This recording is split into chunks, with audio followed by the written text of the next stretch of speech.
Well, hello there, broads.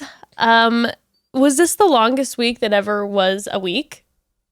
Yes. Can you believe that our last, everything that's happened since our last episode, I can't really wrap my brain around it. It was weird because we did Monday, Tuesday last week, so already that was bizarre. That's true. That really threw me. And then, there were some truly unprecedented events that took place. I mean, the only thing that really comes to mind, don't remember what anything happened last week except for the freaking... coup. Yeah, the coup. Yeah. I want, obviously, we felt like we should acknowledge it. It's important to talk about this because this was major. It was horrific. And, we did briefly chat about it on Chatty Broads on the Instagram, but when we were talking, we thought it was important, again, of course, to just acknowledge this. And Diggy from the Bachelor franchise, who we love, and we were just talking about, give us more Diggy. Why did we not get more Diggy?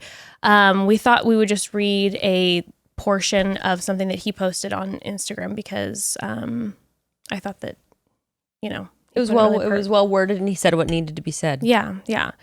So on his Instagram, like I said, I'm just going to read a portion of it, but he said, if you're not enraged by what happened on Wednesday, you're part of the problem. U.S. citizens stormed and destroyed our own Capitol building because they were unhappy about the result of an election. They weren't upset that someone was jailed, beat, or killed. In true American fashion, they were unhappy that they didn't get their way. On Wednesday, America saw what myself and other people of color have been trying to say from the beginning.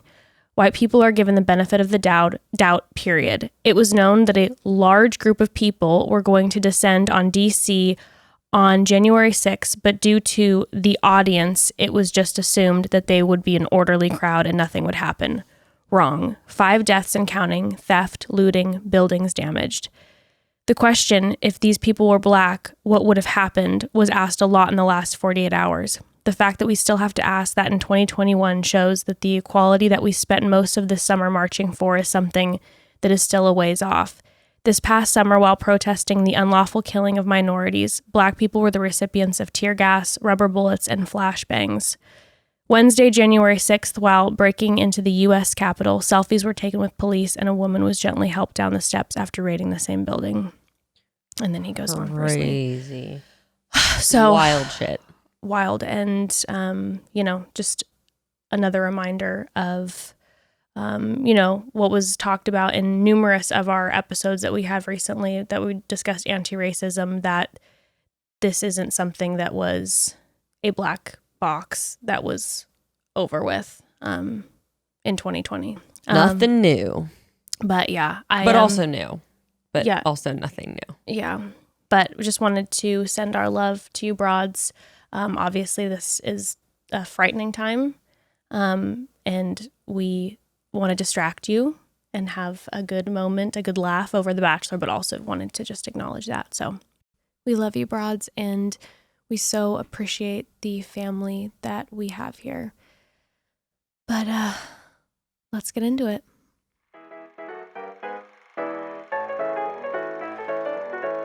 And welcome to another episode of Chatty Broads with Becca and Jess.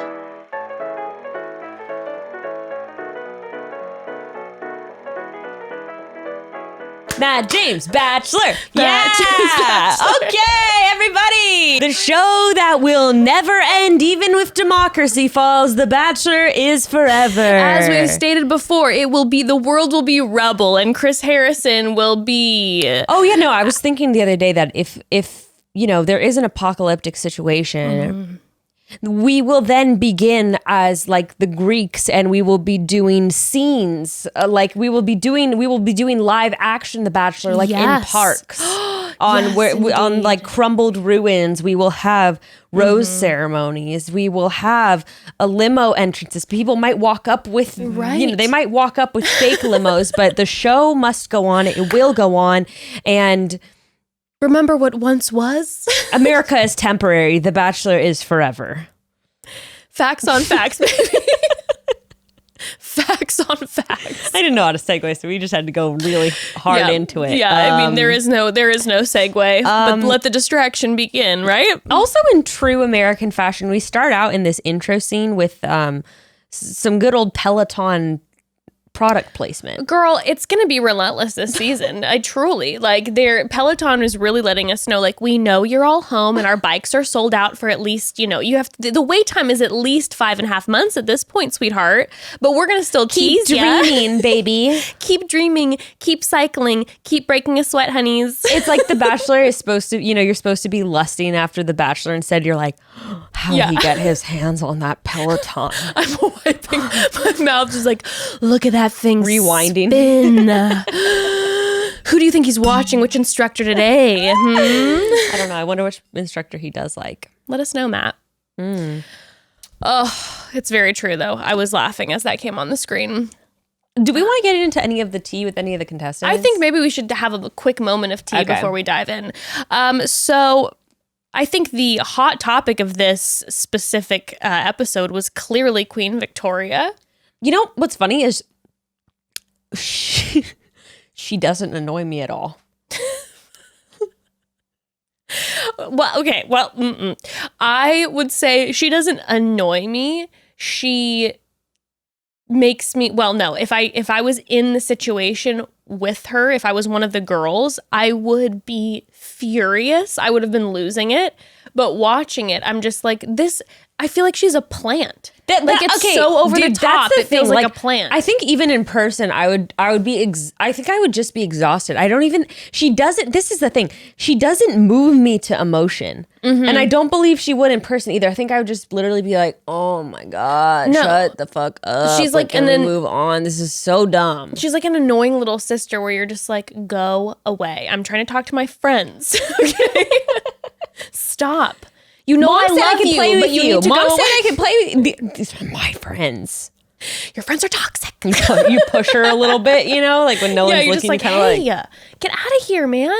No, I think that Victoria, she doesn't. She doesn't move me. I understand that. She feels like a plant, and I wrote down in my notes later on, I said, there's no real drama going on in the house because everyone is looking at Victoria. I believe the true drama will start when Victoria is sent home, for sure. Everyone is a united front right now because Victoria is clearly the antagonist. There has not been a good female villain in a while. I have to say that. Pete's season, nothing. Victoria was the villain that they didn't know was going to be the villain because we all knew about her backstory. Yes, true. But that was different. It wasn't. We may have one of those now with Rachel. Well, no, but I mean, on Pete's season, we didn't have any of the really played up villain. Yeah. Did we on Colton's season even? We had Demi. But then you started to love her. No, there wasn't any. She wasn't, but she was like a Victoria type. Yeah, there villain. wasn't any there, but there wasn't really any villains because she didn't end up having any true beef with any of the girls or anything like that. Yeah. So there was nothing on Colton's season. There has not been a good villain since Crystal. It's true. Facts on facts. I feel like we're gonna get a real villain this season. I feel it in my soul. Now, tell me. Do you think it's Sarah or Rachel? I think Rachel might be the Victoria style villain where people know about things outside of the show that people weren't aware while filming. And I think that maybe... See, it's a real tough one because Sarah was so lovely this episode, but it's that one thing, like we were saying, that we get the Crystal vibes. And then, of course, when you start to get the DMs... The thing that's hard with getting the DMs, which, by the way, I'm not saying please continue to send the tea in the DM. Don't ever please stop. never stop the DMT broads. The DMT. Joe Rogan, pour one out for him. But you always have to take those, with a grain of salt because you don't know the person who the info's coming from. But I will say that I did receive quite a few DMs regarding Sarah, not saying that Sarah was like sketchy, but like saying that the Crystal people who know her, like the Crystal vibes, is a little accurate. Seems accurate, which by the way, like love Crystal now, she seems like you said you liked her, but on camera there were maybe some things that went down. Yeah, and maybe that person struggles with putting on a little bit of a front and being like a little bit authentic for like survival tactic reasons. Sure. Which I felt like was sort of Crystal's situation. Yes, and I feel like maybe Sarah might be that way. Could be. We'll see. I mean, we did end with a feint, and clearly Matt James really likes her, so she might be someone that the girls are not going to be a fan of. Interesting. We'll see. We'll see. Anyways, briefly touch on. Oh, go ahead. Quick tea about Queen Victoria was that apparently it was trending all over the place. Is that there is a well-known confidence coach that put out a reel on Instagram or a TikTok or something about Victoria, and she's like, this girl Victoria reached out to me before she was on The Bachelor to get confidence coaching. And then the coach goes to shade her by being like, I told her to just told her to be yourself and take charge or whatever. And she's like, I think she took this too seriously. Okay, I gotta say that's fucked up. Like as a business woman, this is your profession. That's your client and you're outing her? Also, I will be real with you. I know that this... Do you think that's fake? No, I don't think so, because okay. she has this confidence coach actually has a pretty big, substantial Instagram following. I was thinking, and I know that there's no rules or regulations on this, but my silly brain would be like, if I'm going to a confidence coach, it's like going to a HIPAA. You have isn't there a contract where you're not allowed to share that I went to this? I thought that this was hush. Turns out confidence coach you don't actually need a PhD for that. Oh my God. I would have... I thought I literally saw that and I was a little bit like, this is funny and ironic, but also a little screwed up. Yeah, to me, it's just not professional. If I saw my confidence coach, I don't have one. If I saw my confidence coach. But for real, if I saw my confidence coach outing one of their clients, I'd be like, whoa, gay. I'd call her and I'd be like, that's like a quick way to not want to get for high profile people to not want to work with you, or not high profile, but people with followings and stuff. I'd call her and I'd be like, Samantha, do we have to have a little conversation? Because I thought what I told you was a little NDA before I send my next payment, honey. Confidence coach not showing that confidence. No confidence from the confidence coach. Shady. Anyways, so that was a little tea. Now, here's the big tea. And when I say this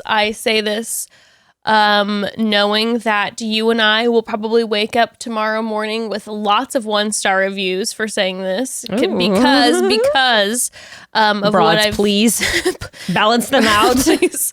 If you like the show and you haven't, rated, because I've seen Rachel's squad coming pretty intensely for anyone who's coming against.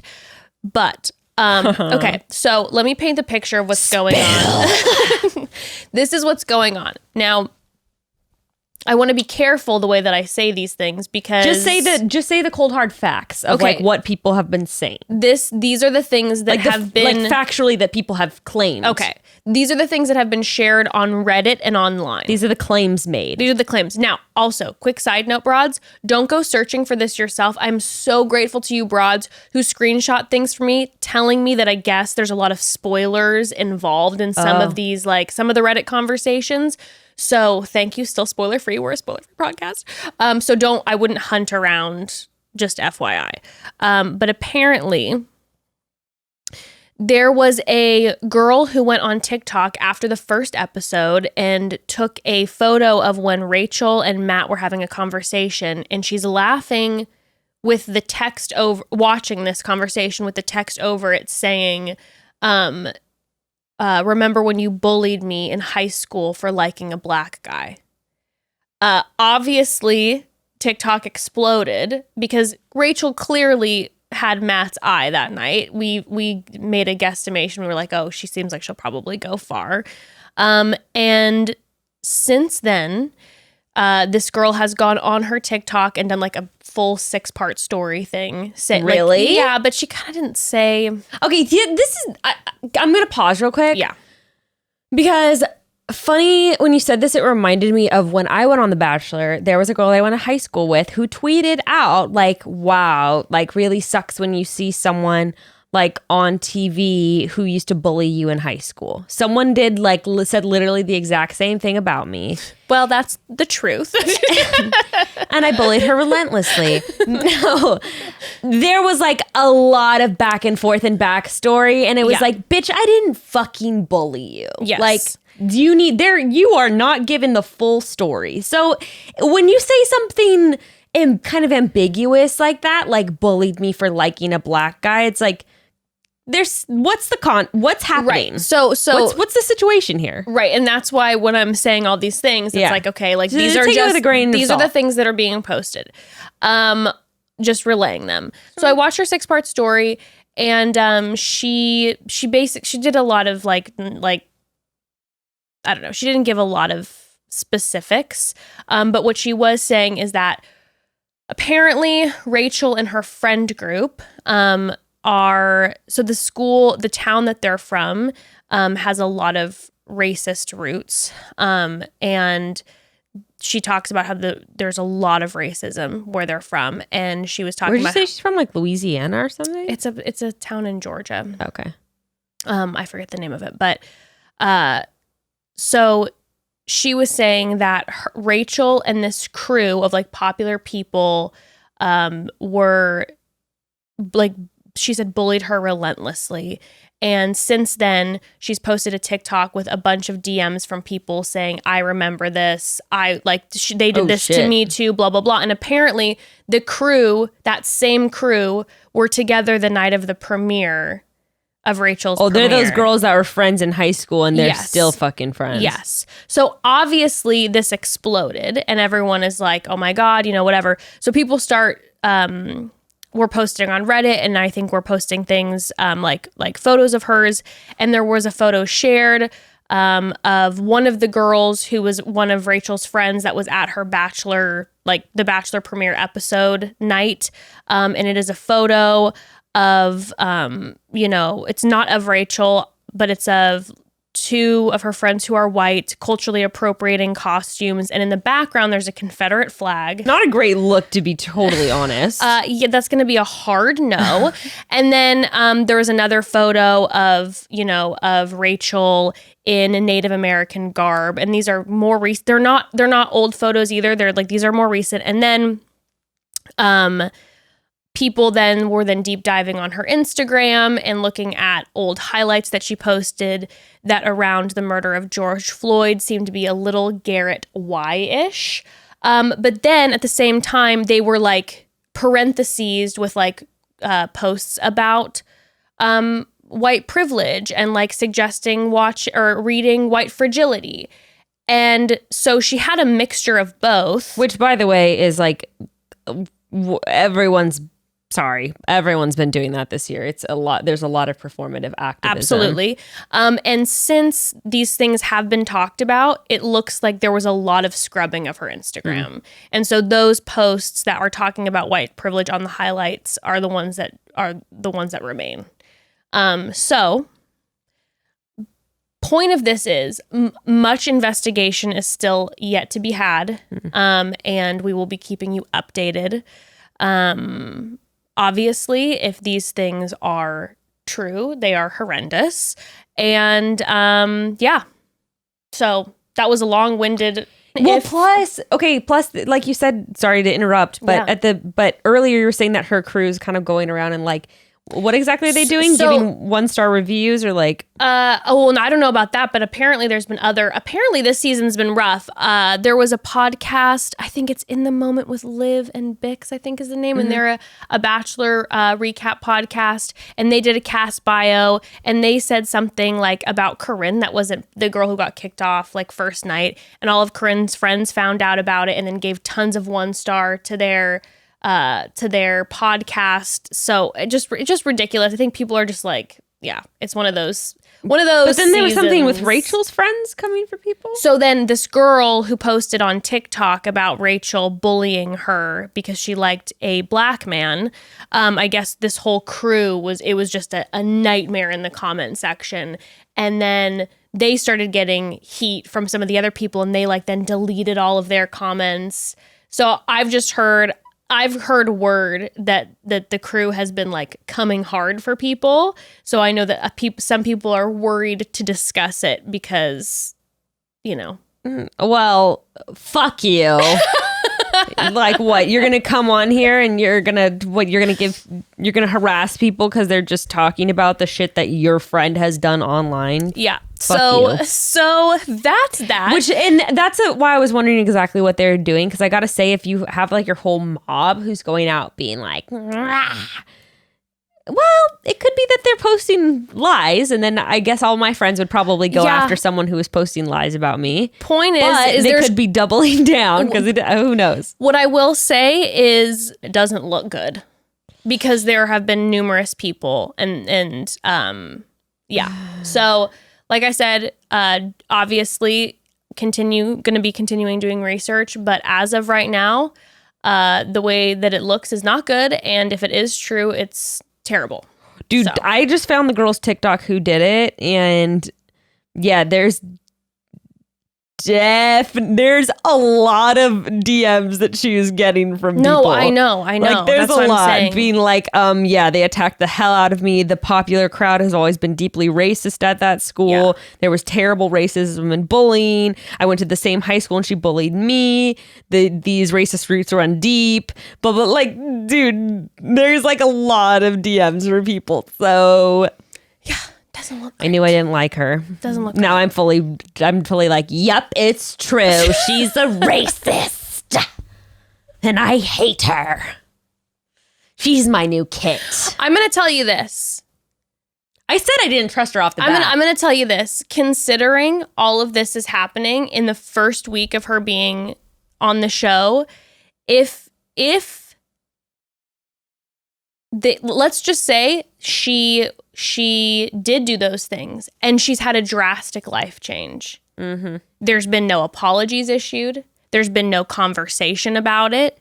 And that's going to be problem one for me. Because let's just say, people can change. Sure. Yeah, but also like if you didn't do it, then I would like, if I didn't do it, for example, the girl who tweeted at me, I wouldn't want to call attention to it and be like, I never bullied this girl. It's like, oh no, then a bunch of people who didn't even know about the situation are then going to. I would just think because it's still week one, I would try to like, if it's not true, I would try to take care of it now before if I go farther along in the show and there's more. It's like, no, I want to set the record straight now. This is fucking important. And there's a difference between that girl being like, Becca bullied me versus someone being like, this person is a racist. Yeah. And bullied me for liking a black man. Yeah. Like that's Yeah. Yeah. I will be investigating further on Maddie Bierster's TikTok account. So, anywho, if there's any more information known, please send it our way. Don't hesitate. And again, please no spoilers. Make haste. Please no spoilers. Mwah. All right. Before we actually get into this episode, do you want to take a quick little pause? Yes. A quick little breaksy. So, Becca, I think it's safe to say, and broads, that the events of this last year probably haven't done a lot of good for your sleep. Probably many of you feeling never not tired might be a way to put it. Well, something that has done one thing actually for helping put me to rest every night has truly been having an amazing mattress. And I have Helix sleep mattresses to thank for that. Yeah, the events of the past year for me have been having a second infant. And that doesn't give me much sleep either. That would be that would make sense. But Helix. Not only are Helix mattresses the best on the market, they make sure they're the best for you because they're tailored for your needs. Before purchasing, you're going to take Helix's 2-minute sleep quiz, and it perfectly marries your body type and your sleep preferences to the mattress that will suit you best because they have firmness options, but they also have options dependent on your sleeping temperature and a bunch of other factors that really make a difference. Like I always get hot when I'm Well, before getting my Helix mattress, I took the quiz and was matched with the Helix Midnight Luxe mattress, which such a sexy name. Such a sexy name, such a sexy mattress. It's been perfect. It's firm, but not too firm, while also being soft, but not too soft. Absolutely just right. Okay, Goldilocks. I need that perfect mattress. And I swear it has cut the time it takes me to fall asleep in half. Okay, I hit that mattress, I'm out, which is amazing because there's nothing worse than laying in bed staring at the ceiling, which is what I used to do a lot. I'm obsessed with my Helix and I've never slept better, but don't take my word for it. Helix was also awarded the #1 best overall mattress pick of 2020 by GQ and Wired. Wow. Yeah. Plus, all of their mattresses have a 1-year warranty and a 100-night trial period. And the best part, Helix is offering up to $200 off all mattress orders and 2 free pillows for our listeners at helixsleep.com/chatty. That's helixsleep.com/chatty for up to $200 off and 2 free pillows. And those pillows are nice. Well, lately I've been finding myself in what I like to call a presentable light dress code, meaning I'm not fully in pajamas, but I'm sure as hell not wearing jeans either, like maybe a loose suit trouser with a sweater, something you could easily lounge around the house in, but also if you want to run to the store, get some martini ingredients, you wouldn't look out of place. And also with this new dress code has come need for a new bra. Nothing too stifling or too stiff, but something more than a bralette, with a little help from Third Love, I found the perfect bra, and I always find the perfect bra with Third Love. And it's so cute. I know. You're, of course, talking about the bra we both love from Third Love. Mm-hmm. They're 24/7 classic t-shirt bra. Mm-hmm. Actually, I'm wearing the lace balconette, but I have the t-shirt bra too. It's by far the bra I wear most often, but I do have a lot of other fun options from Third Love, like I just mentioned, my balconette, that I love because their bras are just really the best. Third Love promises no shortcuts or substitutions, and you can tell by the quality of their product. Every bra is made with memory foam cups, no slip straps, and a scratch-free band. Plus, they offer the most inclusive size range I've ever seen because they have more than 80 different sizes, from cups AA to I, and bands from 30 to 48, and they have half sizes. Also, their bras, my biggest thing with bras so often is like, I want a bra to feel light. Not like those heavy bras where you put them on and you're just like, dude, my back and like, or too much padding. These are like, right. It's just perfect. Of course, shopping online is hard, especially for bras, but with Third Love's Perfect Fit Promise, returns and exchanges are always free, so you can purchase with confidence. Their team of experts is also always available to answer questions and help you get your best fit yet. Third Love knows there's a perfect bra for everyone. So right now, they're offering our listeners 20% off your first order today. Go to thirdlove.com/chatty now to find your perfect fitting bra and get 20% off your first purchase. That's thirdlove.com/chatty for 20% off today. All right. So we start this episode and we get a tease. So I guess that's the new style of this show, is that they tease us with a little, like, you know how the last one it was a tease of the vibrator, Katie the vibrator. Now we're getting a tease of Sarah fainting. I don't need it and I don't like it and it's stupid. I don't understand. It's that I don't like this new format. They're trying to get dramatic with it. Change it. Stop it now. Also, ABC, your previews and trailers lately have a lot of revealing that I don't want to see. Like, I'm seeing all of a sudden now, I see that Victoria is now going to be in the next episode, even though you did a to be continue. You ruined the rose ceremony. Yeah. Don't show us Victoria. We're going to be here next week. We don't need to see that. Yeah. You know what I mean? No, I know. It's like, all right, well, that just spoiled it. We're here. We're not going anywhere. I guess the only drama is Sarah fainting. Yeah. I mean, whoopity-doo. Whoop-de-doo. Guess what? They're probably going to give her a glass of water and she's going to stand up and give Matt a hug and on with the goddamn show. Girlfriend just locked her knees. That's theater 101, honey. Nope. Don't lock those knees. Standing on those risers for an hour and a half. They're going to give her a little cookie to help her blood sugar, some water, maybe some lemonade. She'll be good as Matt's new. going to be like, hey, are you going to okay? He's going to squat down on the ground, hold her hands, give her a little kiss on the forehead or some shit. He's going to say in ITMs like, wow, she's just so brave and it was just so scary to see her like that, whatever. And then on to the group date for next week or whatever, rose ceremony. We see that Victoria's stain. I mean, be it. At this point, I think I know the format of the whole show. Yes. Also, at this point, you reminded me that the episode 2 and 3 typically of every season is quite slow. Trash. And this one was pretty slow. No Obviously, exceptions. we had the Victoria drama, Which... But I know it wasn't it doesn't titillate me. It mind boggled me, to be quite honest. The argument with Mary Lynn was unlike anything I've ever seen. It was baffling. It was like I felt like I needed to take out a pen and paper and put my bachelor notes down and be taking like a psych class, being like I need to observe whatever's going on because I feel like this could be a great I could be writing my exhortation. Exhortation. My exaltation. I sound like Victoria doing that with all of her. What did she say? Malaprops. Oh my goodness. She said I have it down here somewhere. There's one with she said I'm gestures. Yeah, she said I'm the queen and they're my gestures. There was a few too. There were a couple in there, and I was like, "Oh my goodness." All right. Well, the First one-on-one.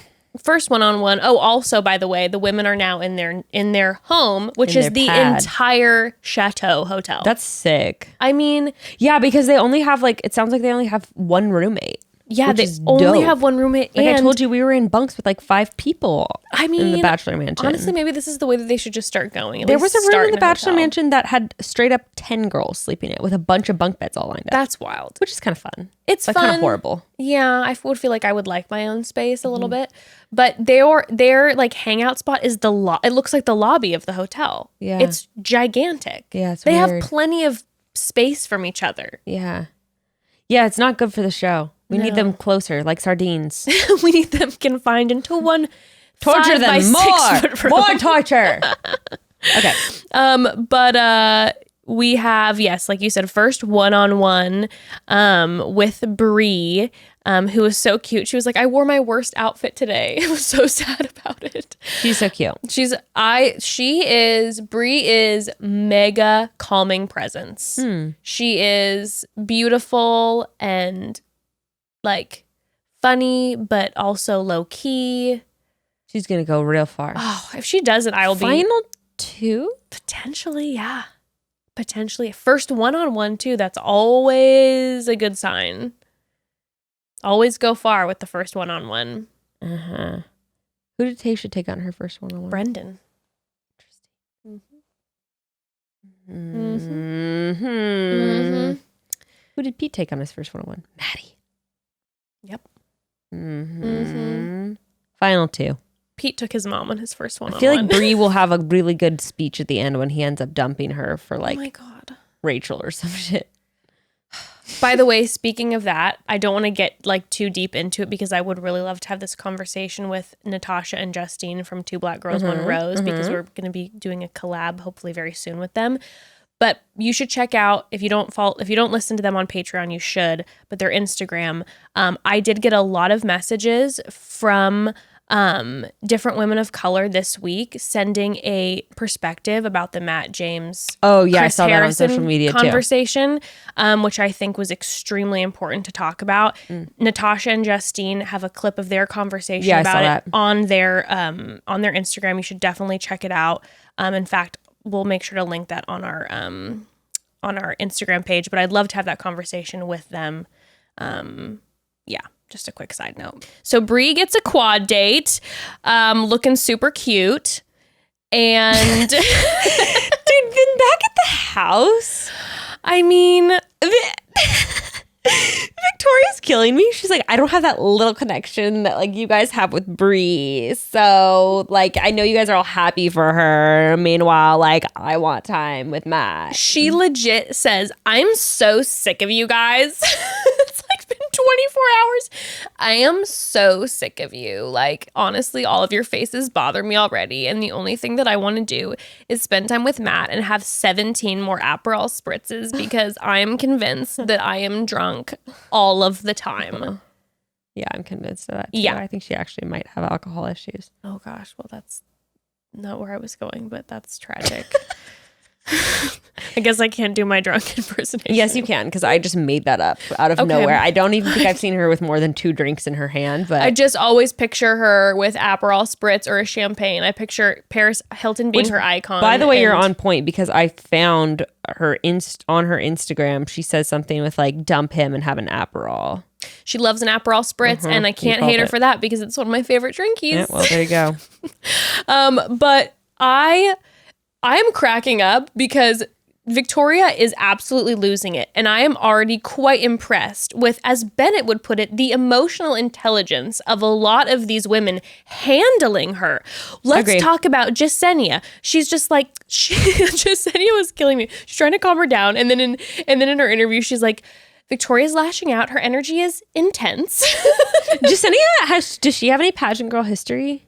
I don't know. She, to me, is like perfect pageant girl. But not in a bad way. She is just perfect and Yes. on point. And I'm like, she would make a really good pageant girl. Yeah, we have Jasenia with all that emotional intelligence. At one point later on in the episode, Chelsea, it was Chelsea and who else?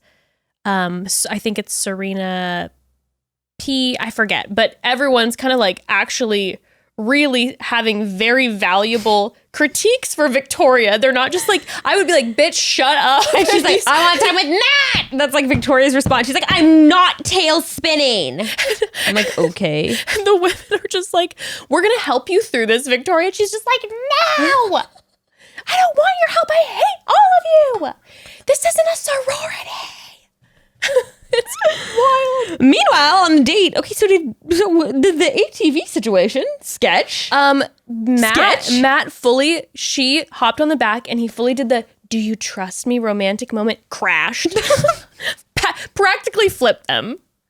I was expecting an injury. Like it looked, dude, that's not painful. safe. No, that ATV is a heavy. Did you know actually, like the ATVs, like compared to dirt bikes, you can get in like bad accidents with dirt bikes, but ATVs are like way worse because they can fall on top of you. Horrifying. Yeah. I wonder if the producers were like, wonder if there's gonna be any broken wrists that we could add a little bit of like a quick hospital trip drama That'll to. bond Brie and Matt together for life. They put something in that ATV to get it to flip. God. Because it looked like it hurt. Yeah. But instead, they were rolling around in some of that mud. Yeah. Matt is concerned that Brie's mother will be upset, and he calls her mother Miss Brie because, of course, they don't know each other's last names. That's cute. Which I always forget. That's cute. That they don't know each other's last names. It always blows my mind. Well, and then lo and behold, they come across a hot tub in the middle of the forest. So romantic. The hot tub. The music, though? I mean, why you got to do that, ABC? The hatchet? I'm like, that's scary. This is their first date and he's pulling out a hatchet. Like, that's a red flag. They set it up like a full Chippendales moment. Or like, yeah, like a porn shoot. Yeah, so the music was extreme. Yeah. I expected him to be like, can I clean you off? And then be like, We see him like, take oh my his God. shirt off, put the gloves on. and this like, man has bricks for abs. bricks. And I don't know how I feel about it. A little too shredded. Yeah, Becca and I were talking about, obviously, he's All of us gorgeous and he dudes are basically trash compared to him. I mean, honestly, sorry guys, but like he is actually like, it's like you said, it's bricks. And she knows, she's like, I think he has 8 to 16 abs, which is true. Yes. But Becca and I were talking, we're like, here's the thing. It looks very nice, but then the reality of it is that if someone looks like that, the amount of time in the gym. This is a single man in quarantine who has been doing nothing but, like you said, eating boiled chicken. I'm like, I don't want to and lifting 2 to 3 hours a day. I want to watch lots of shitty TV and eat nachos with my partner. Yeah. So that would be, I want to get like, high and order shit pizza. yes. And I'd be like, you look amazing, but what's the reality of this? He'd be like, oh no, I'm keto, babe. I can only eat the pepperonis. And you're like, I'd be like, well, I guess I'm eating this entire pie by myself. I'd be like, This get pizza pie. out. Eat this whole thing. Like, You know he's going to try to get you to do like partner workouts and like no. lifting challenges and stuff. be like, honey, I just got my row machine. You can go do your thing. Yeah, I'm a just- competitive bitch, but I'll just do 15 minutes on my Peloton here. I don't want to be involved in whatever sort of like 200 No. squat challenge Oh you're my doing. God, no. Good luck with that, babe. Anyway, okay. So we brought up one thing about Matt is he is a respectful king. We noticed throughout the whole episode, like with this hot tub situation, he's like, is that okay if we get in the hot tub with you? He's much all about consent. He is a consent king, and we love it. He consistently is asking, like, may I kiss you? And he's waiting. He's just very respectful. He's not throwing it offhandedly. Like he looked her in the eyes and was like, are you okay with getting in the hot tub? Yes. In a way that was like, if she said, no, I don't want to take my clothes off and get in the hot tub, he'd be like, that's totally cool. Let's sit and just have wine on the grass. Like, yes. He's giving off that kind of vibe, which I am living for. I love it. He has been a he's been a shining example. A shining beacon. He's been a shining example about how consent can be sexy, and So you can sexy. you actually can ask for consent about everything and not make it weird. And he does it in a sexy way. Yes. He's looking deeply into her eyes And and is like- asking if. And the subtext is, do you feel comfortable, babe? Are you Yes. good? That's all I care about And right when now. someone asks me if I'm comfortable, I mean, that's nothing more Yeah, be like, romantic all right, and so we're having fantastic. anal right now. So that's how what's gonna comfortable I happen. am. Yes. Also, he continued to ask consent throughout this episode with other things like, can I make it? Like, may I make a toast? Mm-hmm. Are you comfortable? Like he was. I like that about him. Me Quite too. a lot. Me too. Quite a lot. I did though notice that Matt does what I realized I did the other day, and that's kiss with your eyes open. And I sure don't know why the producers didn't immediately have a little chat with him and say, Matthew, you got to keep your eyes closed on camera because we're getting an up angle of you and we see your eyes open, and Babe, it ain't cute. it's you know. And again, Matt, listen, I do it as well. Okay, I like to look. I like to look. I just think like Jess, Matt, both of you guys, just like do the thing where you just kind of flutter, open your eyes and see what's going on and then close them. Like you're Sleeping Beauty awaking from her death and going back to dreamland. I think I do that. Like my brain says I do that, but I'm probably just staring my entire time. Just like. But like I said to you earlier. Like what those lips do, babes. Not a problem if there's no one else in the room. If there's no one filming it, you do your creepy yourself. You know? I'm very interested to see how many memes are going to come out today of his eyes open. He's got big eyes. Yes, he does. And he's looking. And he's absolutely looking. He's going to figure it out now. Cringe. And creepy. If I was one of the girls, I'd be... He was just watching. But their eyes are closed the whole time. That's what I'm saying. No, watching it back now. Oh yeah, no. I'd be like, honey, we have to fix this. Whoever he ended up with is just like, oh my gosh. So then back at the house. Back at the house, Victoria's talking mad shit.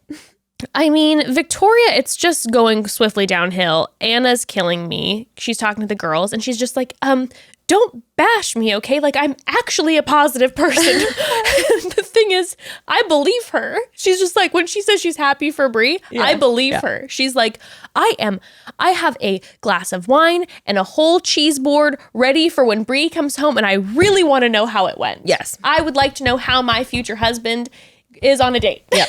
She means it. Yep.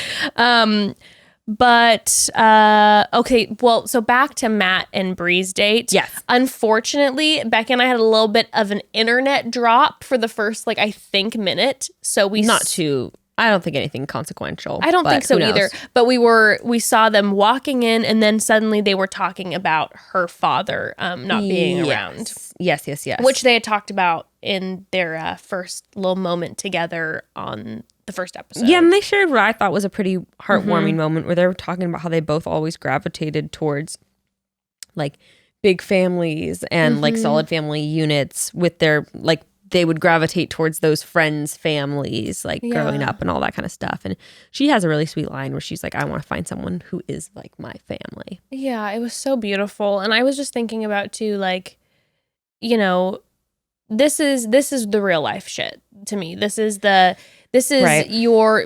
Over at your in-laws. This is day to day, like, you know, the trauma that can come from that. And you both have the same experience. And I'm sure that is going to be something huge in a relationship together. Yeah. I also suddenly pictured Matt and his mom and Brie and her mom at Christmas together and having cute, like, best friend mom moments, hopefully. And so then I was like, I sure hope. I'm already getting attached to Brie. Don't break her heart. She's sweet. She's so sweet. Then, of course, he asks to give a toast. Consent. I'd be like, actually, I don't feel comfortable with that. I am the only one who gives toasts around here. To love. Back at the house, Victoria's just getting crazy. This is why I'm bored by her. She's just doing crazy shit. Yeah. Like, she's just being crazy. There's nothing, truly. Like, to me that's, like, novel or interesting. I'm just like, there's something going on here. It's just wild to me it's actually coming out of her mouth so unprovoked. That's what's the shocking thing to me. It's very, like, childlike. Like, not even, like, immature or childish. No, like a child. Mm-hmm. Like, you're acting actually like my 9-year-old neighbor when she said that, like, I couldn't come over to her house anymore. Yeah, she's looking at the group of women being like... since the way that you've made me all feel, like I don't feel like I can be my authentic self on a group date. So I don't want a group date. Like I would like a one-on-one. Yeah. It's like, shocker. So do all of us. So, I mean, it's the point of the whole thing, right? But she ends up, of course, getting the group date. And it's an 18-person group That is date. so big. 18 people. I don't know if I know 18 people. Oh, no, I think... I can't remember think about the last time you were with 18 people. That was like it's been at least a year Remember now. the super spreader party at my house last weekend? We said we weren't going to talk about I'm that. so sorry. That was like 55. No, 18 people? Can you believe? Someone's going to take that seriously, by the way. It's a joke. At the grocery store, I was with like 60 people under this, probably like over 100. True. That's true. The grocery you go to the store. dumb places like that. But like actually like making eye contact and having conversation with 18 people. I don't remember Jarring. when I've ever done that. Last orgy. In court. Like, when are you going to make eye contact with and talk to that many people?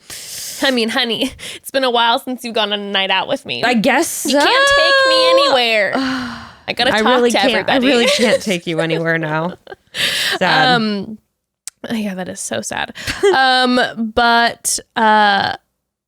Okay, so back at the house, the girls say basically that they're jealous, and then Victoria loses it. She's like, you girls were being... this is just like the Spark Notes. It's like, you girls said that I was being mean when I said I was sick of all of you. because the fireworks start going off and they're all running out. Like, oh, Brie's getting fireworks. Oh, I wish I had she's fireworks. home. I wish I had fireworks. Which Beck and I were saying, by the way, when that loud boom happened, I thought it was a gun, and I thought Chris Harrison was going to be like, yeah. Group date starts now, ladies. We're going hunting. They're just like in the woods of get on your tactical gear. Night fishing goggles. Dude, that's like some scary hazing shit. I would not put past them at all. Oh my God. Well, the way that Chris acted in the actual group date, I mean, it was basically the same thing. Oy vey. But yeah, sorry, back to you then. Victoria, they all run out and they're all like feeling the jealousy bug, of course. And yeah, that's when Victoria's just like, oh my God, this is so wrong. Like, this is now all of a sudden you guys understand what it's like. But when I say it, and it's just like, what are you talking about? Also, the way you said it, bitch, was like, I'm sick of all of you and I hate you all. And I'll take any opportunity to be around you less, is basically what she said the first time. And she's like, I don't know why you guys got pissy about that. It's like, you need help. It was, I mean. She also keeps saying she's authentic and real.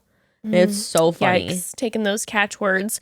Probably from her confident coach. Probably from the confidence coach, who doesn't know how to keep a confidence. And and Victoria, she's just going off. Now, this is when we continue to see the emotional intelligence of so many of these women who are just like, here's the thing though, maybe you could have said it this way. This is the way you put it that was upsetting to us. And she will not hear anybody. And then all of a sudden she decides to come for Marilyn, who is apparently her roommate, God bless her soul. And she's just like, you specifically, you hurt my feelings. And Marilyn's just like, what exactly did I do? And we find out the horrific thing that Marilyn did. The horrific, unspeakable act. Funny because Victoria doesn't. You can tell she doesn't really embellish it because she's literally like, "You said I would like to know what's going on in your brain, or I would like to pick your brain and know what's going on in your head, so I could get to know you and understand you better as a person." Disgusting. And Marilyn's like, I said I'd like to get to know you better. And Victoria's like, you know what you said, and you said what I just said. And Marilyn's like, okay. She's like, yeah, I was just saying maybe we could get to know each other since we're living together. Horrible. How dare she? And then she says that Marilyn's psychologically disturbed. And she has to move out of the room because of it. What? And she goes, and she's like, well, I'm going to be sleeping on the couch. And Marilyn's just like, thank God. Marilyn's like, It's like, okay. I'm going to take a shower. Like- Chat soon. Okay, well, I guess we'll be catching up later. I get this nice room to myself. I mean, it doesn't make any sense. Okay. It doesn't make any sense whatsoever. Whatsoever. Wedding dress date next? Wedding dress date next. Let's do it. First of all, our favorite photographer of all photographers. Baby, Franco is back. He's the new Neil Lane. He's going to be in every season. And they hadn't used Franco in many years. They used him on... He was, I believe, the one who photographed in Nick's wedding dress date, if I'm not mistaken. So he only does the wedding dress dates. And they just use him for the wedding dress dates. But Can we stop with the wedding dress dates? I hate it. I don't hate Franco. It's just like, okay, Love we Franco. get it. We're going to pretend like you guys are getting married. feel this is going to sound so old-fashioned of me, so I'm so sorry. Okay. But I will say, I've talked about wanting to have a wedding episode before where I talk about, and I think that weddings are, I think it's very much like enforced, and I don't think you should have to feel a pressure to have a wedding or whatever. And I would probably do elope. it so we can come and get drunk at But it. have a huge one so I can rage and make sure it's an open bar and there's a good DJ. That's all I care about. But I will say that there is something like very intense about putting on a wedding dress for the first time, maybe in front of your friends or your family, and looking in the mirror. And it is a special moment. And hearing like Jasenia be like, I've never been in a wedding dress before. Yeah. I was like, I'd be kind of pissed if I was forced to put a wedding dress on and actually like make eye contact with myself and be like, oh, this is what I'm going to look like. Okay, well now I know. And now it's kind of ruined, because that's kind of the fun part about trying on a wedding dress for the first time, being like, oh my God, I'm in a wedding dress. This looks kind of fun. Someone should pull the move where they put it on and start crying. And they're like, I'm going to do it. I'm going to say yes to the dress. This is the one. Like, this is the one. And they're like, what? Everyone's like, what? And you're like, this is it. This is my dress. This is for me. Like, everyone would be like, so What's the price tag on it? Is it under budget? Please don't tell me it's over myself my I budget. wouldn't go over 3,500. It's But I could maybe do 4,000. 4. Dad, please, it's the one. Everyone would be like, what? That would be so good. Can you imagine if I pulled the most obnoxious, if I'm on the show, I pull Matt aside and I'd be like, Matt, I'm not comfortable putting a wedding dress on.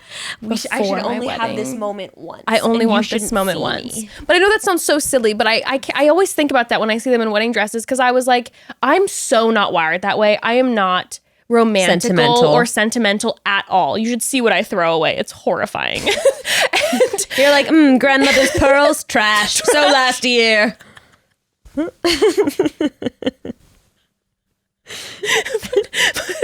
but even me, with my frigid heart, with my frigid throwing away heart, when I stood for the first time and looked at myself and I was like, girl, you look good in this wedding dress. And it was a special moment to see my mom get teary, because the woman never gets teary. Aww. You know what I mean? So it was a thing. So I'm just looking at them being like, if I would have put that wedding dress on for a second time, I would have been like, here I am in a second wedding dress. I have a wedding dress Pinterest board. Oh my God, I can't wait to look at that later. I just started it the other day because I have nothing better to do with my time than plan a wedding that I'm not engaged for. Also, You know Broads, what if it you're is? watching the YouTube, I know I look like a cater waiter today. I just realized it when cater we were waiter? sitting in front. Isn't that what it's called? A cater waiter? Yeah, when you're a waiter, like a catering waiter. A cater waiter? I don't know. I was a catering waiter and I thought I was just in catering. Just like Maybe I made up a cute new term. cater waiter. I like it. I feel like actually though my obsession with the wedding thing is not actually coming from a true place of wanting to get married, rather so that I have been stuck in quarantine in LA for almost a year now, and so Grayson and I have been looking for any excuse to have a massive party post-COVID. Yes. And so I feel like our best excuse is a wedding. So we have both become kind of fixated on like all these elaborate, like our week-long bachelorette party at a giant place in Mexico where people can come and go at their whim. How we'll have a New Year's Eve ball drop, disco wedding, like on like a garden, like 90s garden party vibes. It's so fun. I know. You gave me the idea because your friend did that. It was I've had 2 friends do it. So romantic, so exciting. We want so to do one that's almost like Great Gatsby style, like 90s garden, but like 90s garden wedding. You know what I'm talking about? Like East Coast money, sort of like father of the bride, like in that beautiful like. God, I can't wait to show up wearing white. Go for it. Honestly, full wedding. I want everyone wearing like white, black, or silver for photos. I support this highly. Anyways, I want my bridesmaids wearing white. Wait. Everyone looks good in white. It's true. I don't give a shit. I'm going to look better than everyone. Anyway, who cares if they're wearing the same color as me? Insecure if you think otherwise. Okay, moving on. Back to Franco. He is killing me in his, I'm sure, faux fur jacket and his pinky red suit. What is his hair? I'm like, it's pouring rain. Okay, and I'm watching. He always looks a little bit like someone who's like impersonating who's the actual photographer. Like he's someone who's a scam artist who came in off the street pretending to be Franco the photographer. Definitely agree. And I will say, sorry, Franco, but whatever this little clips that they always show of the photos are a little hazy. And I know it was raining, but you know, I don't know. Sus is all we're saying. No shade to you, Franco. But it's pouring rain. All the women have their umbrellas, and somehow Matt James doesn't look like he has a single droplet of rain. No, Matt James is remaining. He looks great. Perfection always. I don't understand. And so we, all the women are putting on their dresses, and the first woman that is with Matt is Jasenia. She gets a smooch. Serena P is getting cute hugs. Kayla and Matt, she is telling him to give her a kiss on the cheek. I love Kayla so much. And then, of course, Queen Victoria interrupts Mari because that's just what people walks do. in front. Just walks in front in the middle of the photo shoot. She's just like, royal wedding here. And somehow, even in the wedding dress, the bra is showing. Victoria in every dress.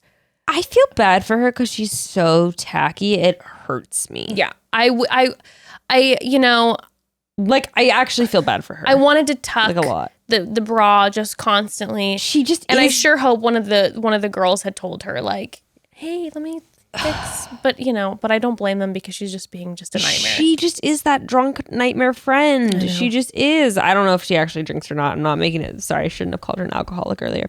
But she is that just like fucked up friend who you have to take care of. Who you're just like, oh my god, poor thing. Well, she busts out. She ends up getting her turn. She busts out a garter, and of course, is hoping Matt James will probably take it by his teeth and take it off. Of course, he's Did you guys do that at your wedding? Yes, and it's my biggest regret. Yeah, that's cringe. Yeah, and I felt really pressured into doing it, and I wish that 32-year-old Jessica could go back to 23-year-old Jessica's wedding and just be like, that is a no thanks for me. Yeah. But it was kind of funny when Evan shot it because our group of friends was so fun, and they were like, yeah. I feel like that's something that like Gray and I want to have a combined bachelorette party. No, I feel like. Well, we're going to have both, and that's fine. Yeah, because I normally look down on that because I'm like, oh, so like someone here is afraid of the other person cheating. Well, no, yeah, we'll do both because a combined party is very fun. Yeah, I just want to do both because I want all of our friends to hook up, and I want us to be like just super drunk and just belligerent. So many of our friends hooked up at our wedding. It was so much fun. I love that. And the next morning, I got all the tea from all my friends as we were driving to the airport. That's all I could ask for on my perfect on my the best day of my life. Like, that's all I could ask for. God bless. I want to see people making eye contact across the wedding thing because they just fucked 2 days ago, and one of them has a girlfriend and they're cheating. It's like, oh shit, they're a bad person, but also you guys look cute together. I need to deal with all of that. Shit, they're a bad person. But anyway, what I was saying is the garter thing is actually kind of fun for like a combined bachelorette party. That's more appropriate instead of like in front of your fucking grandma. No, I was not really wanting to do that in front of like his family either. But we did it. Okay. So anyway, he was slowly. He was like, hey, I'm not going to do the mouth thing. Yeah. And obviously Victoria is coming for Corinne's crown with her topless Nick Viall situation. Cannot be topped. Nope, cannot be topped. No pun intended. She goes in for the kiss. Franco's like, oh, beautiful, creme de la creme. Okay, then Chris Harrison pops out of nowhere and he's like, might as well. We need someone who's gonna fight. to capture his heart. I mean, he comes in ominous as shit. Like, You gotta fight. It's like you were gonna have it fight through. I thought they were doing some cage fighting thing or something. I I mean, didn't know what was about to go He down. tells them that they need to be able to fight through anyone and anything for love. Like what? And we are anything? confused. Anyone? No. No, we say no. We say no, We say no to garter belt grabbing when you don't want it, and we say no to fighting anything for love. We say no to your bride battle. This feels like an idea that him and Lauren Zima had in bed together. That's what this feels like to me. Yeah, that's disgusting. Well, before we talk about what they actually do in the woodlands that they take them to outside of the hotel, Sus. All of this is just actually kind of creepy. very creepy, Ominous. very Okay. ominous. Yeah, I mean, things were getting hot out there, and you know where else I like to spice it up? Ooh, in the kitchen. This is my segue. So, yeah, take it away, Jess. Well, broads, look. I've said it once and I'll say it again. I'm no Wolfgang in the kitchen, but I try my best, and a good chef or a good wannabe chef like myself needs amazing tools. More specifically, an amazing set of knives. Any chef will tell you a good set of knives will change everything when it comes to cooking. And what if you don't need an entire good set of knives, but just one amazing knife? The knife to rule all knives, the Misen chef's knife. This thing came in the mail, and I was thrilled. Oh, I swear to God, using a good knife when cooking makes the food taste better, and it makes me a better cook.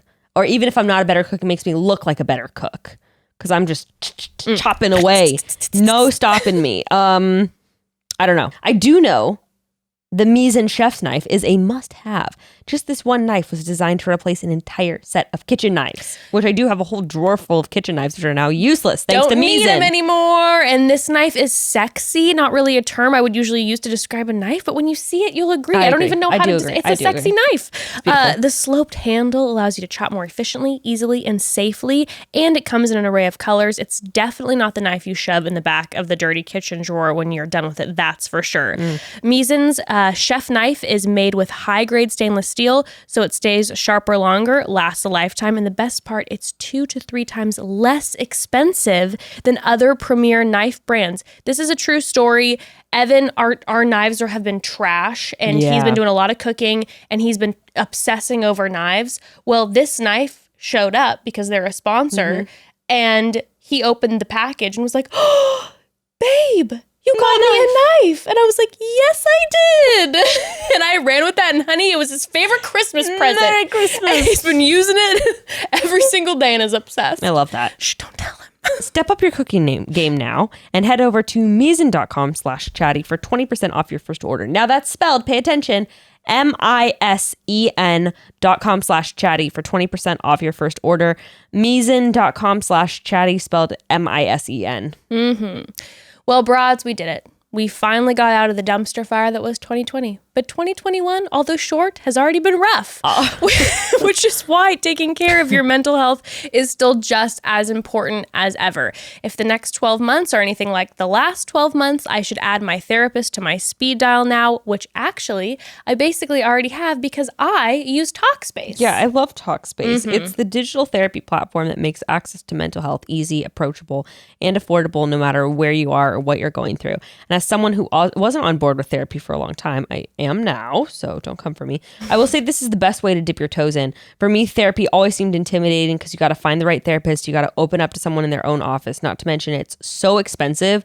TALKSPACE solves all those issues, and you can talk to your dedicated therapist online 24/7, 365. Also, like my thing is that at least where we live, all therapists are virtual right now. And in the past, I was like, I don't know if that's something I want to get on board for. But no, now with TALKSPACE, it's like your therapist is virtual just like all the other therapists, but it's like half the price. And 24/7. Yeah. Availability. Yeah. I mean, the amount value. of wait time that I used to have for my old therapist, it would be like, catch you next year type of energy. And TALKSPACE has licensed therapists in 40 different specialties, too. So the therapy is super specific to you and your needs. And the best part, like you were saying, it's going to cost you a fraction of what in-person therapy costs. For me, even if I don't feel like I'm struggling with any one specific thing at the moment, it's such an important time for me to just talk to a neutral person you'd be surprised how much better you feel by just talking to somebody. Yeah, and getting an outsider perspective to help give you revelations. The third-party perspective, it's always good to have. Anyway, Necessary. therapy has given us practical guidance that has really changed our lives for the better, and we're so glad we found TALKSPACE and got the support we need. You can too.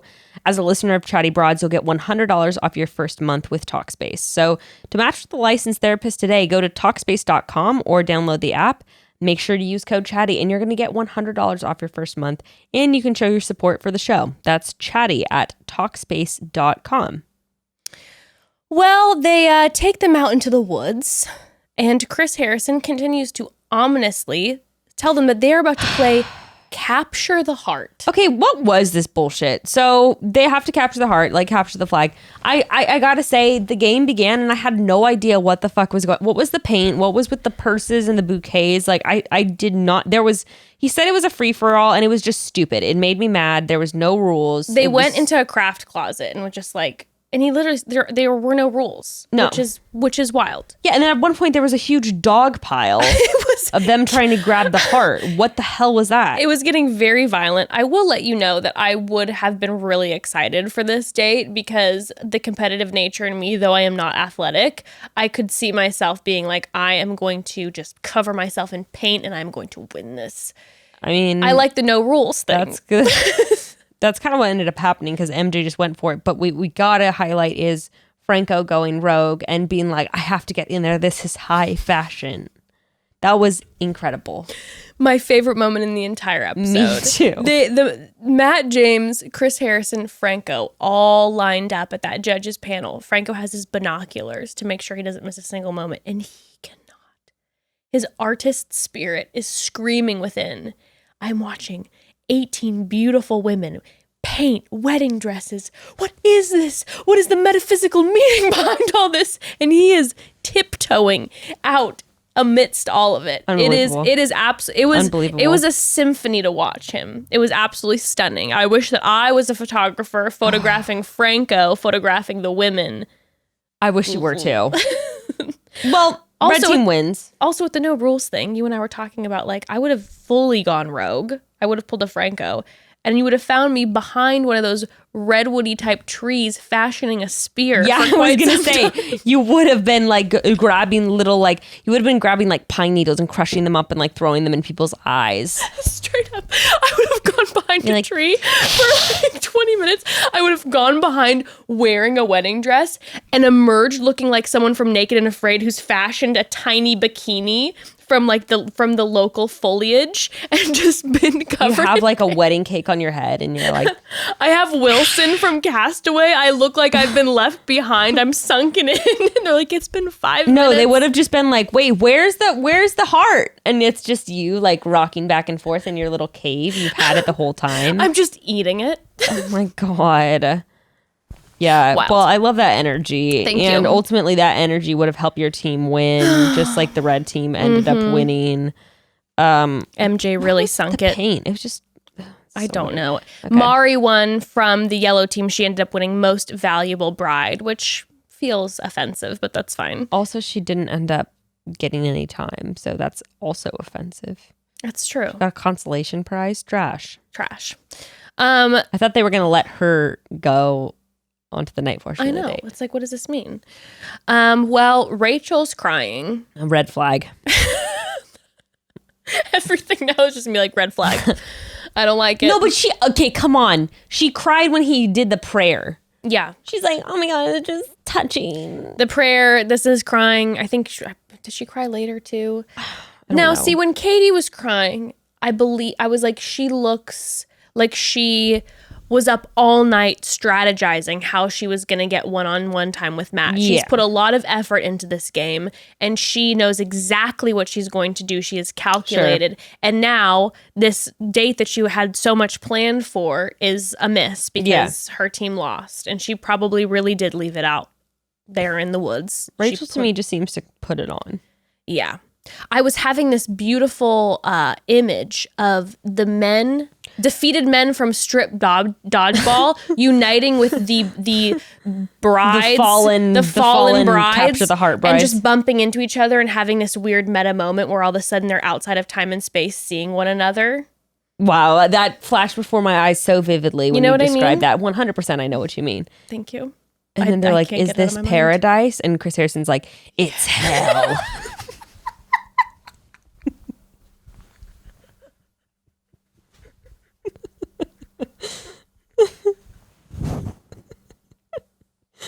Losers go to hell.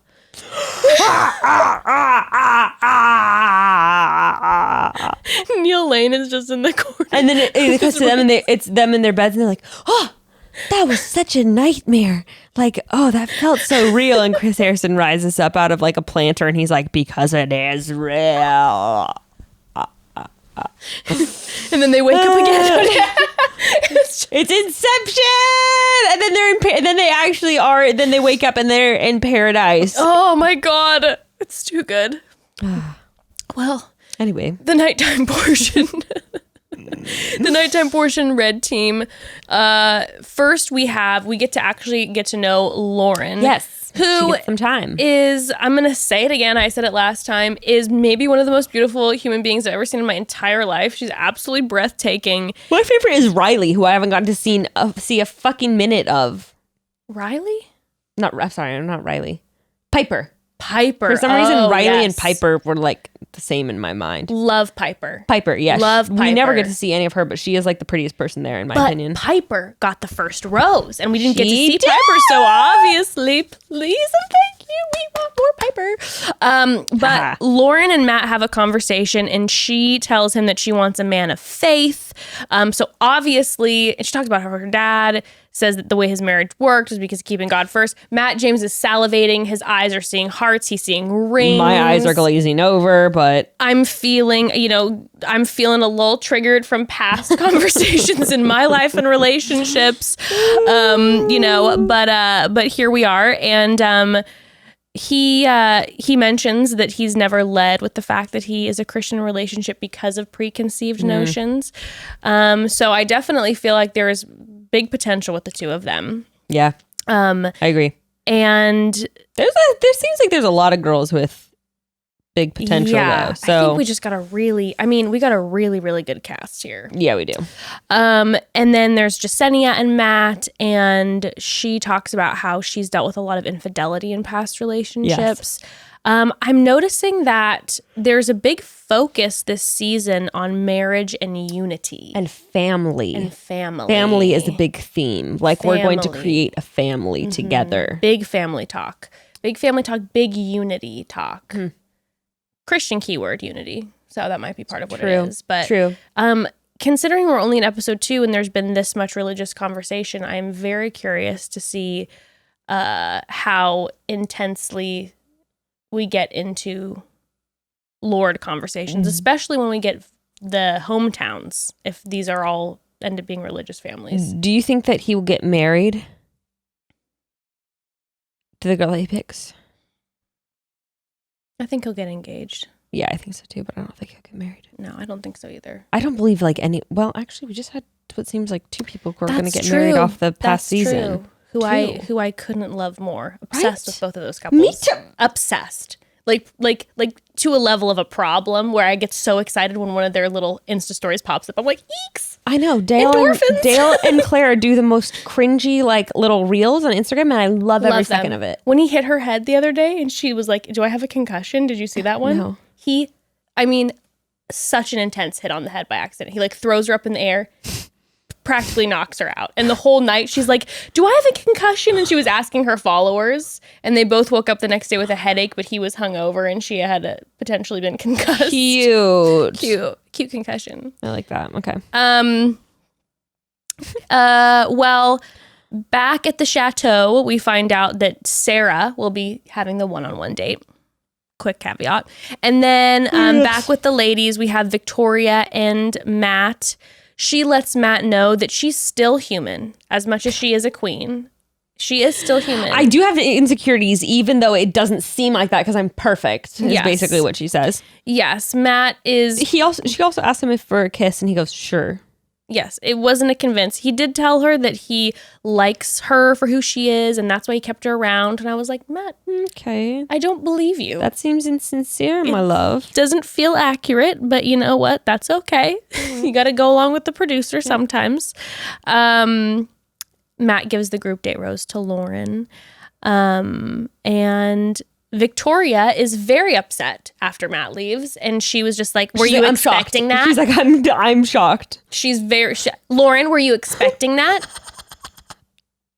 Because I went out of my way to be really honest, and I can bet you your bottom dollar that what I said was way better than what you said, and my vulnerability was way better than your vulnerability, and yet somehow she is bizarre. She's bizarre. My dad always used to do that. Bizarre. Is that from something? I don't know, but I feel like you and I do it all the time. My dad used to go, bizarre, child. Bizarre. Why does that feel so familiar when we do it to me? It's a past we'll life. We'll just be like, bizarre. I don't know. Well, next up, we have our one-on-one date with Sarah. Dang it, I have these stupid time limits on, I have everything that's supposed to do a time limit after 9 p.m. Oh. So that I'm like locked out of my notes suddenly. Good for you. I always overwrite it. I always do ignore for 15 more minutes. Ignore for 15 more minutes. It's stupid. Pointless. But I do appreciate the thought effort behind it. Yeah, I know. Well, okay.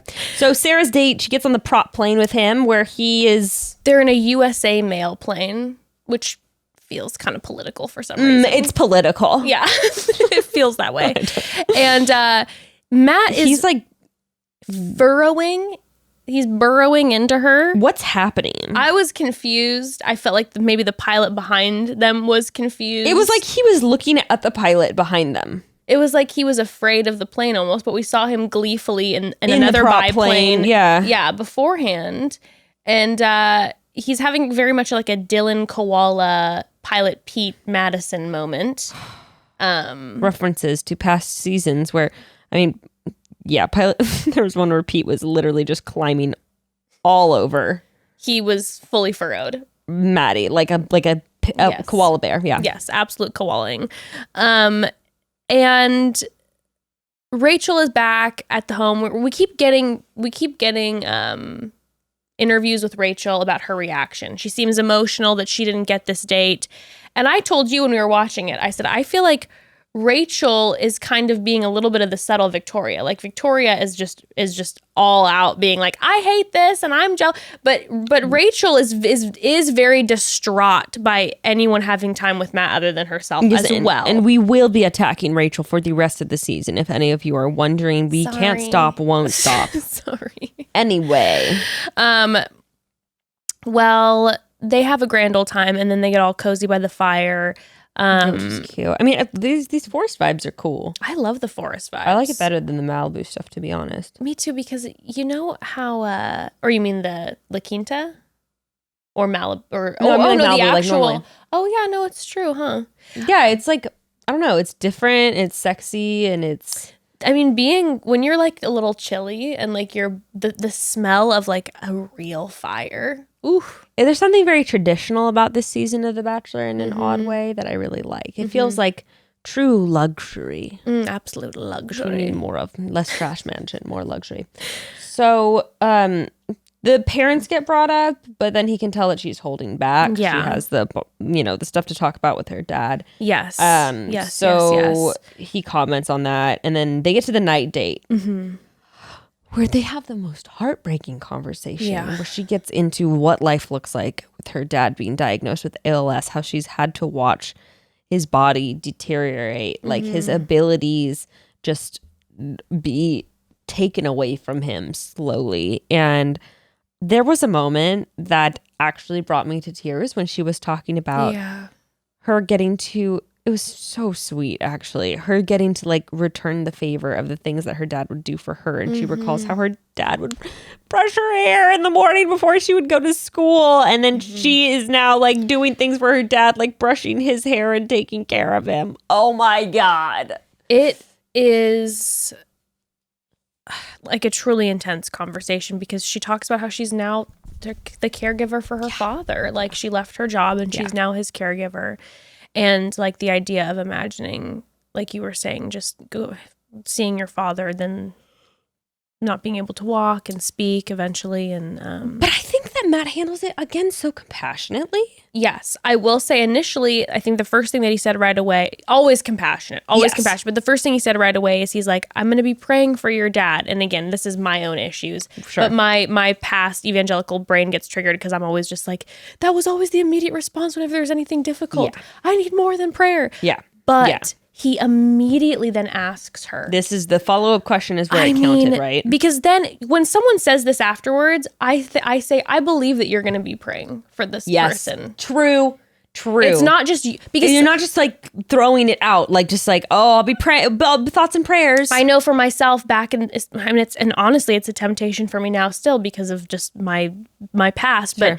But when you are uncomfortable and don't know how to sit in the discomfort and be with someone and just listen, my knee-jerk response would be like, I'll pray for you. Because it was just kind of this way to end the conversation a little bit because you don't really know what the right way is and what to say because it's intense and uncomfortable and hard.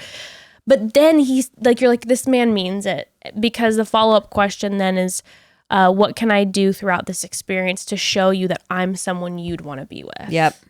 Which is Truly counts in my book. truly counts. And right after he said this, I took a note and I was just like, I feel like he's the type of person, and I believe this wholeheartedly, he's the type of person who's not going to waste anyone's time like Sarah knowing her story. Like, I would get from him the second he wasn't feeling like Sarah was a potential wife for him or fiance or whatever, that he would acknowledge that and send her home. Yes, because the way that he acknowledged it, like normally people are like, oh, like what Sarah said was so meaningful, whatever. There was something about the way that he talked about what she said back in ITMs where you could tell that he really held the weight of what was like the information that was divulged to him, because he was just like, I don't know. There was something that you could just tell that he actually processed it. And he was just like, wow, like I can't imagine that. And you could tell that he was really like being really compassionate about it and like truly trying to figure out how he could like be there for her, which I really appreciated watching. Yeah, absolutely. It just felt very real. It felt really real. And, he ends up giving her the rose, and it's followed by some very loud kisses. And those loud kisses move into a jacuzzi session, and they seem to probably make out for hours. Unpopular opinion, I hate makeout sessions in a jacuzzi. It's too sweaty. I overheat and I get sweat in my eyeballs. Yeah, not for too long. Definitely not for I'd too long. prefer- It's cold out there though. It's really cold. Yeah, but That's nice balance. I feel like I'd still be overheating. It's the wet. I prefer to make out against a cold wall. Clammy. That was not a nice feeling when you said that. I felt it and I got chills. She gets, so, and then basically we get to the cocktail party. We get to the cocktail party. Matt rolls up in a red spicy, Porsche. cute little vintage Porsche. He's just got a different car for every event, every evening, babes. Yes. And they get right into the conversations. Abigail pulls Matt aside. We haven't seen in too long. Yeah, and I just love her. She right away is like, and this is so good. It's so good because it's not like I thought we had a connection and now we didn't really talk. Yeah, and I'm they panicking. kind of insecure, kind of embarrassing thing. Yeah, no, she goes, like, I missed you. We should have a little signal when I see you across the room. And she does like pull on her ear, and just kind of a little like Carol Burnett moment. Like, I'm going to pull on my ear, and they have that moment together. It's very sweet. Kit and Matt, I will say, I'm starting to feel like Kit is not going to go far. I have a feeling like she's going to go home. I thought that the first night too. I was like, I don't think so either. I don't think. She doesn't bring anything to the camera. Yeah. She doesn't have enough personality. I think maybe she, got a lot of messages about her, by the way. A lot of messages about nothing like that, but just people who have gone to school with her, etc., who are like, yeah, she's exactly like that, like would come into like, design class and be very much like, oh, my mom knows all these people, and like, oh, professor, like, yeah, my brand, and very much oh no. And then, by the way, Becca let me know of this. I believe last episode I said that her line in Paradise is going to be like, I'm the president, I'm the king, I'm the CEO. And I said, I wonder how soon she'll change her Instagram bio to King. And it's been officially changed to AKA King. So that was quick. Dude, I forgot that you said that actually when I sent that to you. I didn't even remember that you prophesied it. I saw it coming from a mile away. It was sooner than I thought though, which again makes me theorize she's going to go home quick. Because I feel like her needing to establish, like, remember me, I'm the one who said I'm the president, the CEO, and the king. I'm putting in my bio right now. Makes me feel like she's going to go home in like maybe 2 more weeks. I feel you. Yeah. I feel you. Sad for her. Sad. But Marilyn and Matt then. Okay, so we haven't... Yeah, I guess there was just There's some a brief stuff couple, with Rachel. yeah. With, is it Maggie? I always forget how to say her name. Yeah, Maggie. Okay, Maggie. Okay. Maggie. Yeah. Yeah, Marilyn. She's... Okay, we don't like her either. We got to just say that right off the bat. She's like, do you like me? Do you remember me? Because I mean, like she's like, did I rub you the wrong way? Here? Ladies, if you're on The Bachelor, don't do that. No. Just say like, oh, I've been dying to talk to you. Like, I've been thinking about you so much lately, and like it's hard to pass the time, like knowing you're so close, but like I can't be in contact with you. Yes. Don't. No. Now He's already going through enough emotional exhaustion. Don't add to it by being like, do you like me?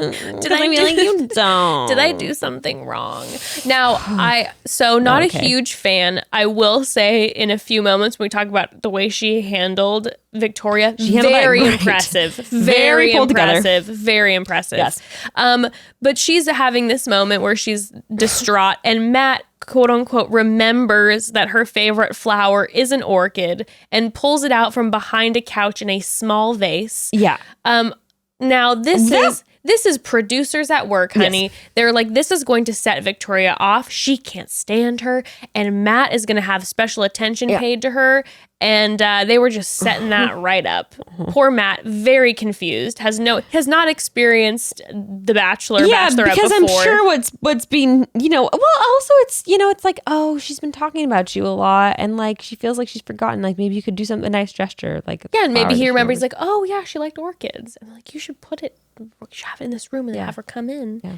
It would be great. And then Victoria's gonna lose her damn mind. So she brings Flip out her out. orchid, and Victoria's like, Mary is toxic. I mean, Did I miss something? I'm like, what happened? I am definitely far more toxic than Mary Lynn is, let me tell you. I mean, I say beyond toxic compared to that girl, personally. The bags under Victoria's eyes tell me that producers have kept her up into the wee hours, making her do interviews of how horrible Mary Lynn is. That's rough. And that is rough. of course, yes. She says, Mary Lynn is toxic energy. I'm an empath. And I'm like, sweetheart, I have a news flash for you. She's like, I can feel everything in the room, which is why the toxicity can take over. And I'm like, I have a feeling you can't feel everything in the room just off of the way that you're interacting with these people. No, she literally goes, I'm an empath, so Mary should go home.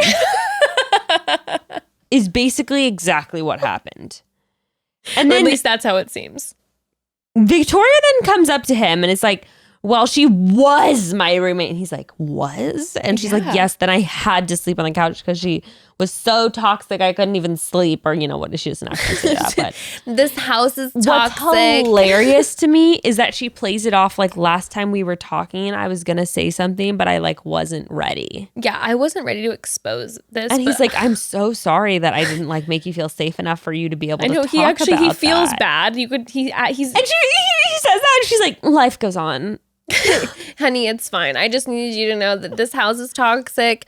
Marilyn is toxic. I'm filled with toxins. This is horrific. Life goes on. Where's my next Aperol? And then, we cut to we see some of the women talking with Victoria, and MJ is starting to get heated. Yeah, MJ's like, no. No, she's like, shutting it down. No, she's not toxic.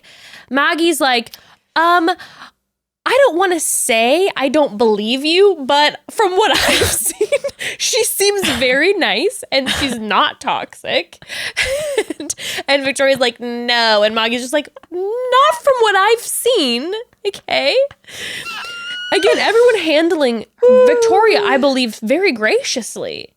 Like, I feel like in past, can you imagine if Victoria was in the middle of Pete's season of women? Yeah. They would have been like, they would have seized her and thrown her out into the snow as like a united group. These women are trying to reason with her and have healthy conversations. Yeah. And speaking of a healthy conversation, well, first actually, Marilyn and Matt have a talk, and she's just like, am I in trouble? God. And she's telling him, I thought the way she handled it with Matt actually was very good too. Yeah, I thought so too. She's like, I'm not the type of person who's going to spite anybody. Yeah. All I have is my word against hers, and now I'm telling you I didn't. He's just confused. He's like, well, now I'm just feeling concerned. So then Marilyn goes up to Victoria to have a conversation, and she's like, can we go and talk outside? And Victoria's like, no, you can sit your ass 12 feet away from me. No, it's freezing outside. I'm not going out there. And she's like, no. Instead of you sit here, no, you sit here because I don't want to sit on the same couch as you. You're disgusting. I want to be able to make good eye contact with you, but not close eye contact with you when you grovel for your sins that you have committed against me. This was wild. I couldn't believe it. Mary Lynn is like, I'm so sorry. And Victoria's just like, I accept your apology, but it's not good enough. Like, it was crazy.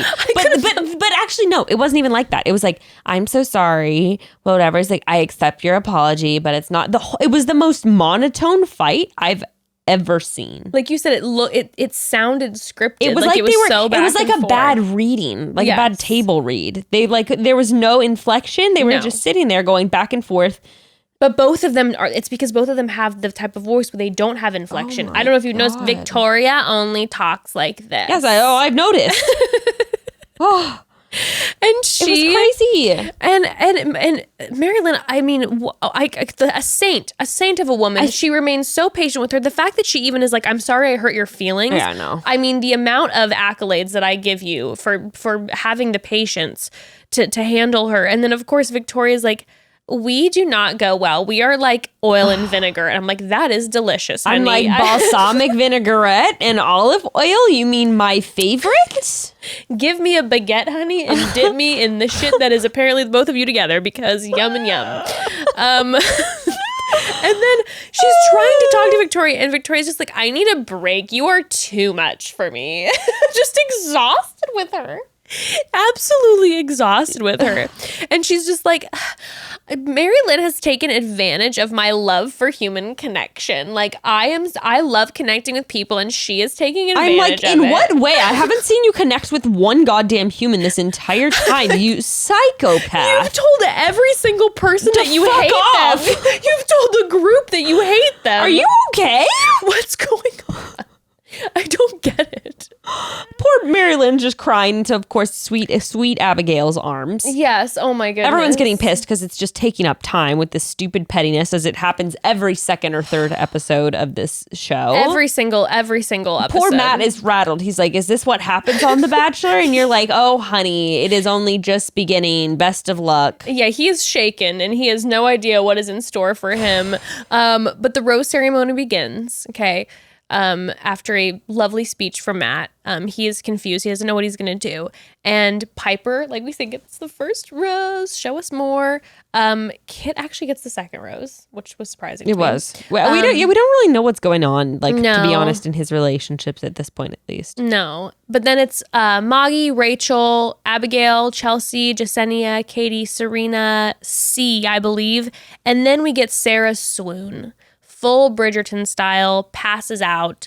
The camera That could be her new nickname. I like that, Sarah Swoon. Oh, thank you. Sarah Swoon. It's kind of cute, right? It is kind of cute. Maybe she should change her handle. The camera goes wild. The camera, it's like a jungle.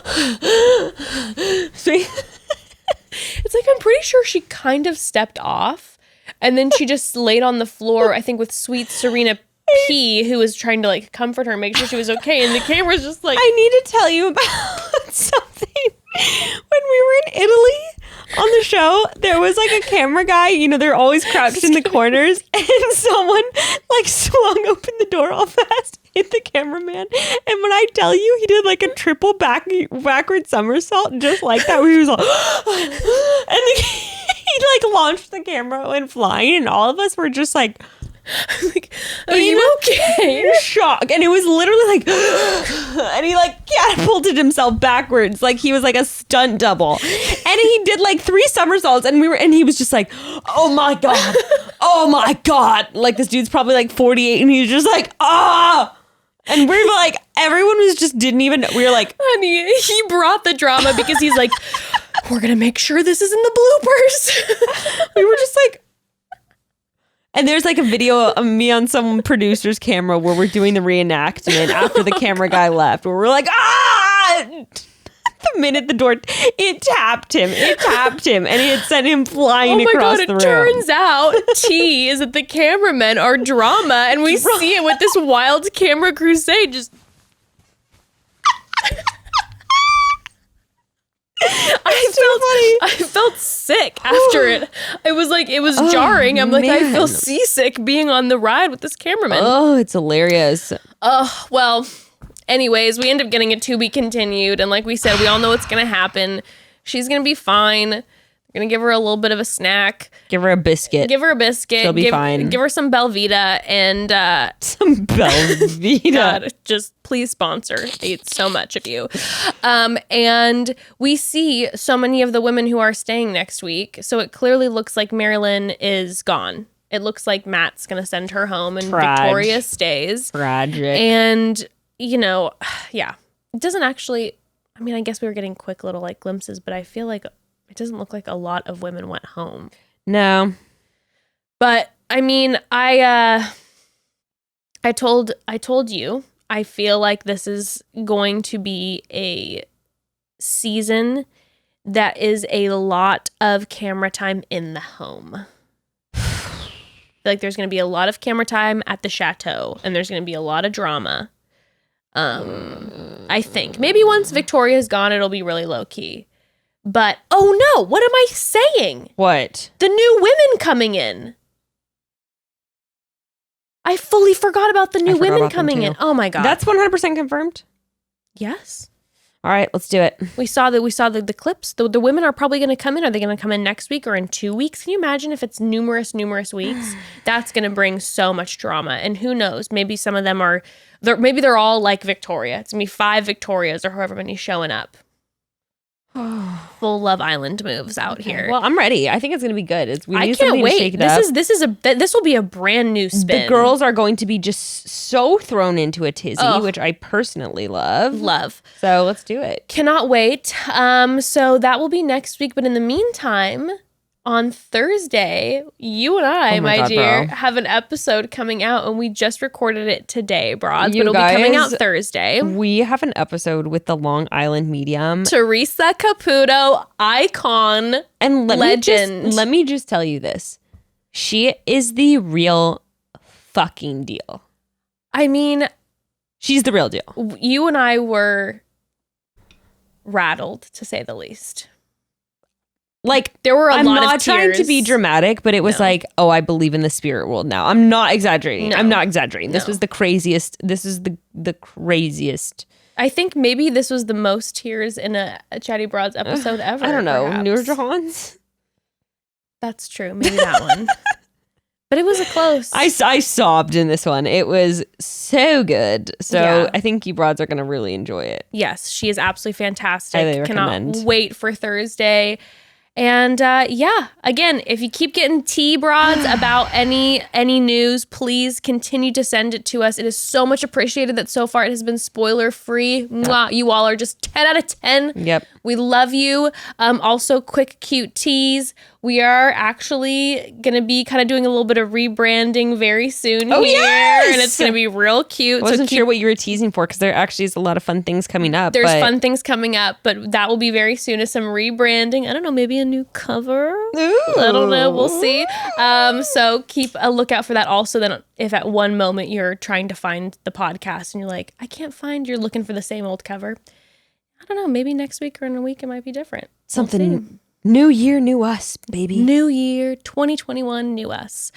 All right, Broads. Yep. Chat. Love y'all. With that, chat soon. Chat soon.